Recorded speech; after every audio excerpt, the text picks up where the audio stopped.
Y por último, le doy la bienvenida a Pablo Ramírez de Arellano, de la empresa Arauco, que nos va a presentar en la ponencia técnica geoespaciales para la conservación, restauración y monitoreo de la biodiversidad en Arauco.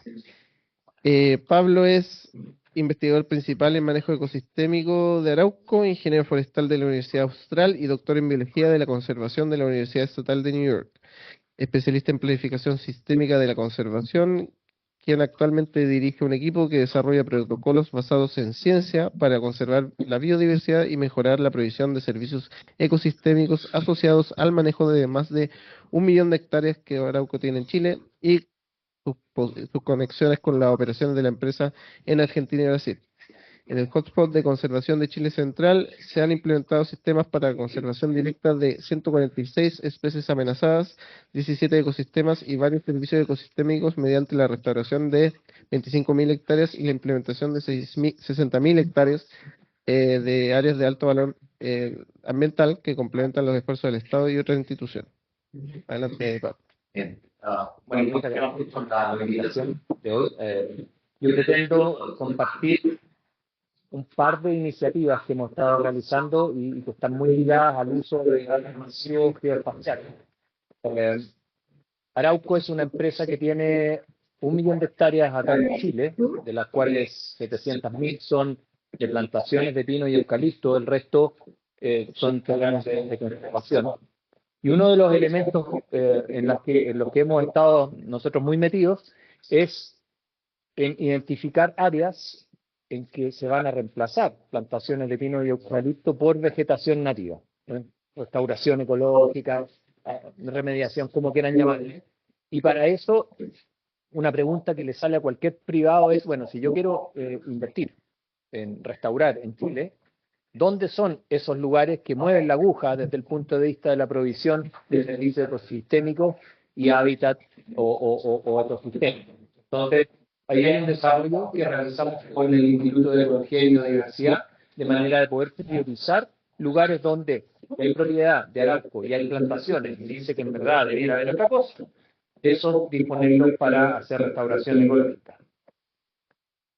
Con esa misma lógica, uno puede identificar áreas. Dale, estábamos acoplando. Con esa misma lógica, uno puede identificar sitios donde conviene ampliar la red de áreas de conservación en Chile. Y hoy día en Arauco, como decía Oscar, hay una red de unas 60.000 hectáreas de reservas, son algunas pequeñitas, otras llegan a las 20.000 hectáreas, donde el objetivo central es conservación. Esto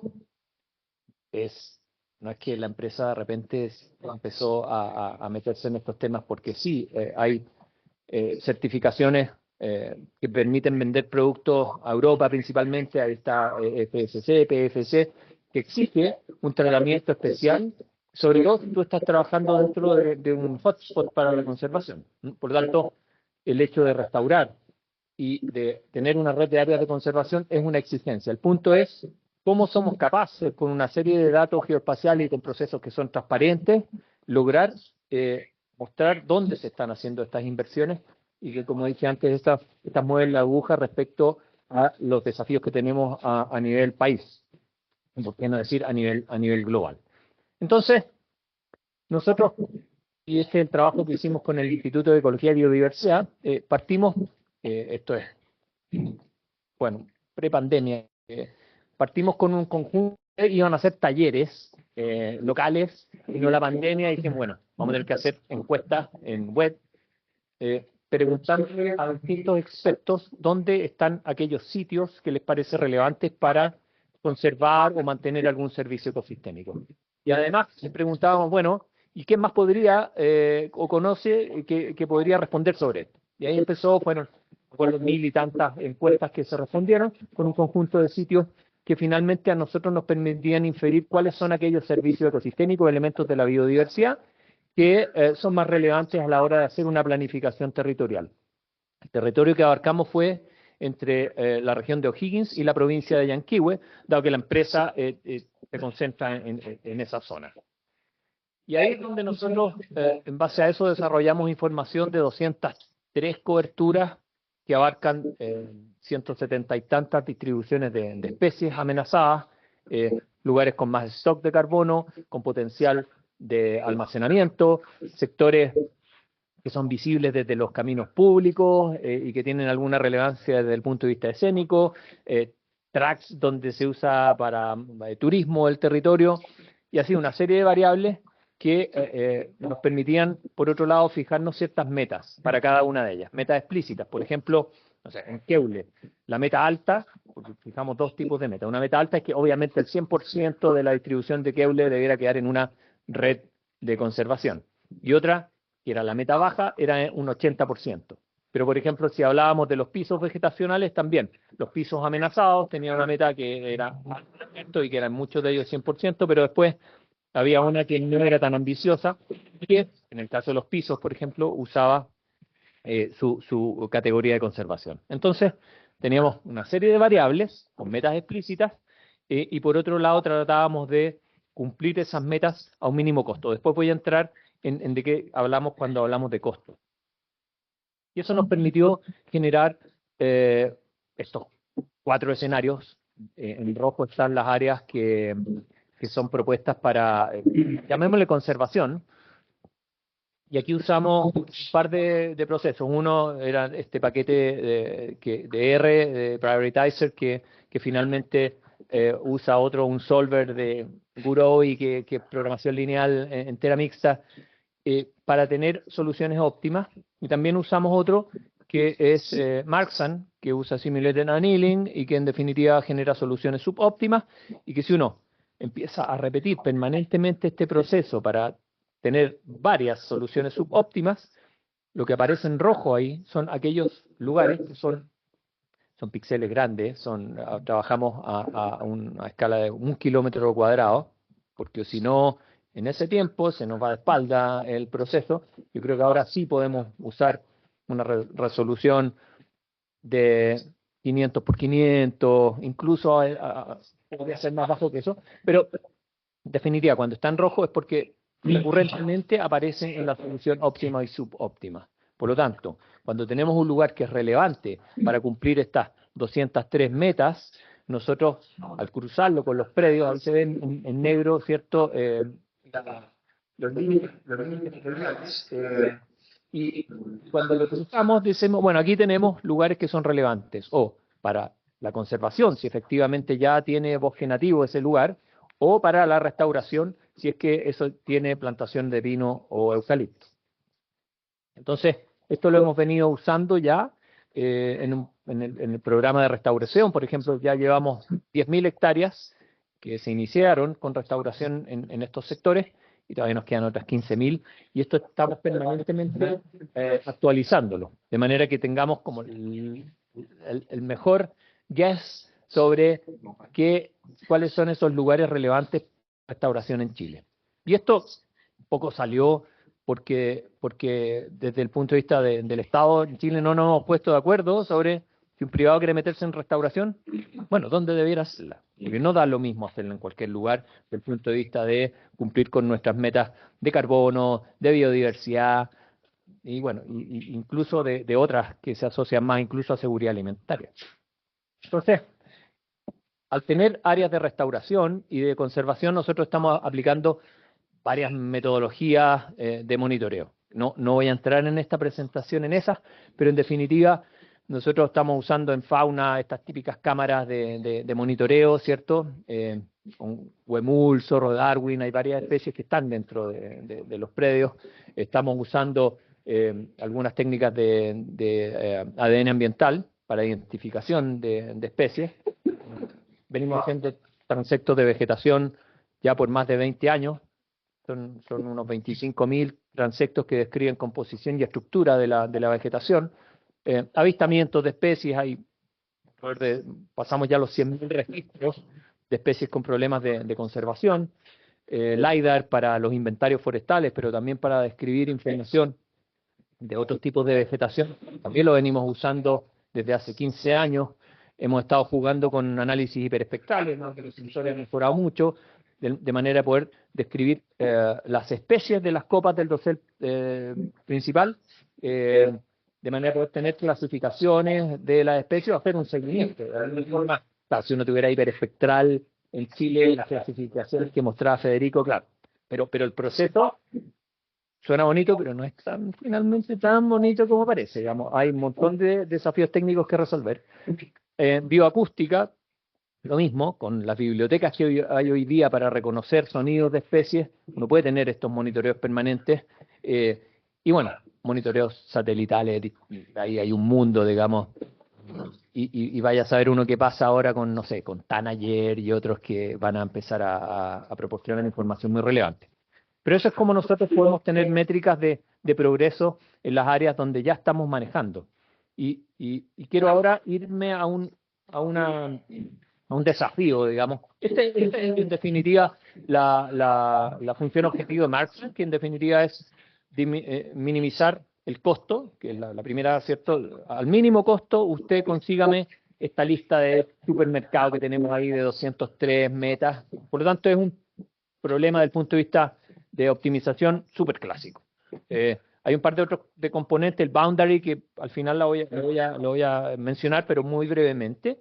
Y entonces, claro, lo que nosotros teníamos hoy día es una solución que es más bien binaria, digamos, reservas o no.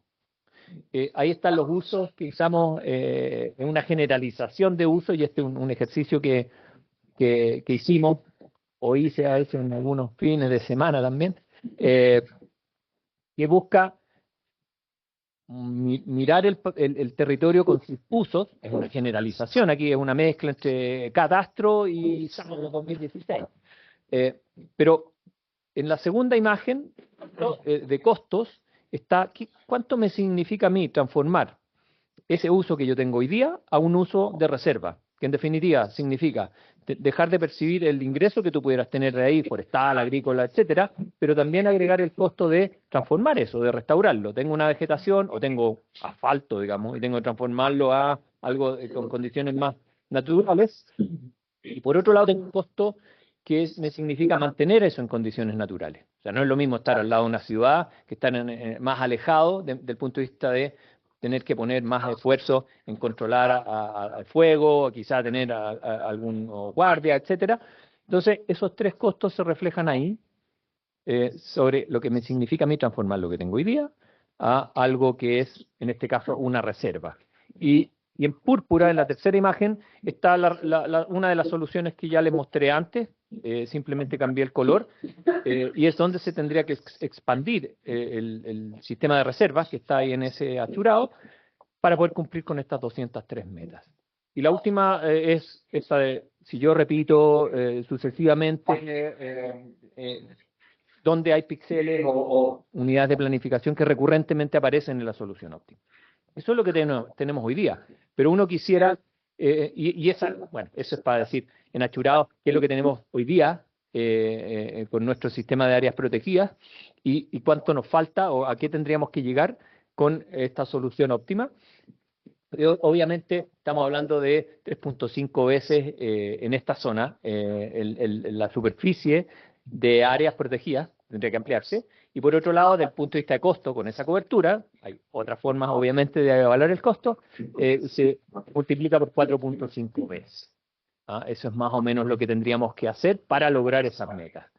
Pero si uno tiene distintos usos en el territorio, y no solo una solución que dice aquí hay que reservar, aquí no, sino que dice, bueno, aquí sería bueno poner bosque nativo y manejarlo, o aquí la verdad es que incluso puede haber una expansión agrícola.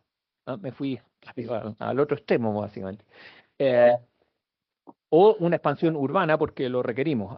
Todo ese tipo de cosas no estaban reflejados en la solución binaria que estábamos usando, por lo tanto, y ahí incluso agregué algo que es agroforestal, que el Ministerio de Agricultura ha estado planteando, decir, ¿por qué no ponemos también una posibilidad de hacer un tipo de uso agroforestal y jugar con, ver cómo cumplimos metas jugando con estos distintos tipos de uso? Y claro, al tener ese mayor abanico en una solución, yo puedo pedir otras cosas, aumentar el stock de carbono o la captura, si se fijan ahí en 10% o incluso en un 50% desde el punto de vista de captura de carbono. Y también el tema de balance hídrico o producción de madera y producción alimentaria. Porque cuando tú tienes otros usos, puedo también empezar a solicitar otros elementos, otros servicios o bienes. Entonces, para ir entrando en materia, también le incorporé, o para probar este tipo de rutinas, cierta configuración espacial que genera distancias entre usos que pueden ser más propensos a quemarse. En este caso jugué con decir, bueno, no quiero que las plantaciones estén colindantes en los lugares donde hay más propensión a focos de fuego. Eso no lo voy a mostrar, o va a ser muy rápido al final. Entonces, lo primero que, cuando yo abro esto a distintos tipos de usos, lo abro también a el costo que me significa cambiar el uso actual a cualquiera de estos 6 o 7 usos, si metemos agroforestería, que yo podría poner en el territorio. O sea, imagínense, no sé, quiero cambiar, por ejemplo un poco extremo, la plaza de armas a una reserva de bosque nativo más bien prístino. Bueno, ahí tengo un costo y no bajo. Pero también podría querer cambiarlo a agricultura o a forestal, ¿cierto? A los usos que en definitiva yo definí. Lo mismo podría hacer en cualquier píxel de este kilómetro cuadrado en el territorio. Y eso es un desafío en sí mismo, digamos, tener una base de datos que te diga, bueno, cuál es el costo de hacer cambios de uso en el territorio, desde el que tú tienes al que sea que tú quieras. Eso es lo primero, y esto obviamente tiene un montón de falencias, y es como proponer, bueno, dado que esto existe, teniendo mejores datos, podríamos lograr algo bastante relevante desde el punto de vista de escenarios de política pública. Y lo mismo con, por ejemplo, el carbono que está acumulado, el que se podría acumular si todo estuviera como reserva, el que tenemos actualmente, desde el punto de vista de la producción maderera. Aquí hay buenos modelos porque trabajamos en eso, digamos, pero ¿cuánto es lo que se produce en el máximo, que sería dedicar esto a forestal, todo? O lo que tenemos hoy día, porque en definitiva donde hay forestal, tenemos forestal, pero donde hay agricultura no tenemos producción maderera. Entonces, todas estas capas van generando un gran cubo de información. Balance hídrico, también veo ahí a don Mauricio Vallequillo, este es un modelo de balance hídrico muy, muy básico, pero que te permite identificar qué pasaría si tú restauraras todo y todo fuera bosque nativo versus qué es lo que tienes actualmente, y te permite a nivel de algunas, en este caso las cuencas de GA, las más grandes, fijarte metas de balance hídrico. En este caso era, yo no quiero tener menos agua, menos de un 70%, ¿no? O llegar a un 70% como mínimo, pero que yo tendría si estuviera todo con vegetación nativa, siendo la simulación, digamos. Entonces, el 30% de agua que yo podría usar más, cambiando algunos usos de la tierra. Y también las coberturas agrícolas, y esto es horrible, digamos, y conversamos que los modelos de producción agrícola y la información que podemos tener se puede mejorar muchísimo, pero en definitiva era proponer cuántas calorías o kilocalorías se pueden producir con sistemas con riego versus secano. Y mezclando todo esto, uno puede entonces empezar a tener territorios que cumplen con estas metas de una manera eficiente, transparente, y uno puede empezar a hacer, esto no es para prescribir nada, digamos, es decir, ¿por qué no usamos ciertas herramientas para asistir políticas públicas de este tipo? Y si se fijan, está el sistema actual, digamos, y el cambio que se genera al tratar de cumplir estas metas. En el gráfico de arriba, ustedes pueden ver que las primeras 2 barras son de alguna forma el ingreso o el valor que tiene el territorio, del punto de vista de cuánto yo percibía en los usos originales versus esta propuesta. Si se fijan, hay como un 20% adicional, porque claro, en el gráfico de abajo ven que el cambio que se propone es aumentar la superficie con riego, que es la que está en rojo. La de secano pasa a casi nada. Y después aumenta algo lo forestal. Bosque nativo lo mantuve porque puse una restricción de que no me cambie el bosque nativo, porque si le permitía al modelo que hiciera lo que quisiera con el bosque nativo, la verdad es que se transforma en plantación, en agricultura, en urbano. Y aquí el mensaje es, claro, estos modelos también permiten identificar dónde hay tensiones entre el cumplir con distintas metas que suenan como antagónicas. O sea, aumentar la producción forestal o aumentar la producción agrícola. Bueno, ¿a costa de qué? ¿Ah? Entonces, esto también permite hacer una prueba de escenarios. Y lo otro es cuando, claro, provee agroforestería. Bueno, no, perdón. Aquí provee agroforestería. Está el uso agroforestal, pero no lo usa. Porque, bueno, porque la forma en que definir los parámetros o una discusión más amplia no parece ser una alternativa tan relevante, pero si le exijo que el 20% de la producción agrícola venga de agroforestería, obviamente lo usa. Y también si es que yo exijo que el territorio quede, las plantaciones queden desconectadas de las ciudades y entre sí, también aparece la agroforestería. Por lo tanto, son modelos que usan datos masivos con metas explícitas y que en base a optimización te permiten ir jugando con cuáles son los fomentos o las restricciones que uno pudiera hacer a nivel territorial para que en verdad logremos cumplir con nuestras metas de carbono, de biodiversidad, de agua, porque en verdad si no abordamos la configuración de los usos que tenemos en el territorio, es muy difícil que logremos nosotros llegar a buen puerto con estas metas que son súper desafiantes. Lo voy a dejar por ahí, quedo abierto, ¿cierto?, a las preguntas que podamos tener después en nuestra conversación. Así que muchas gracias por la atención.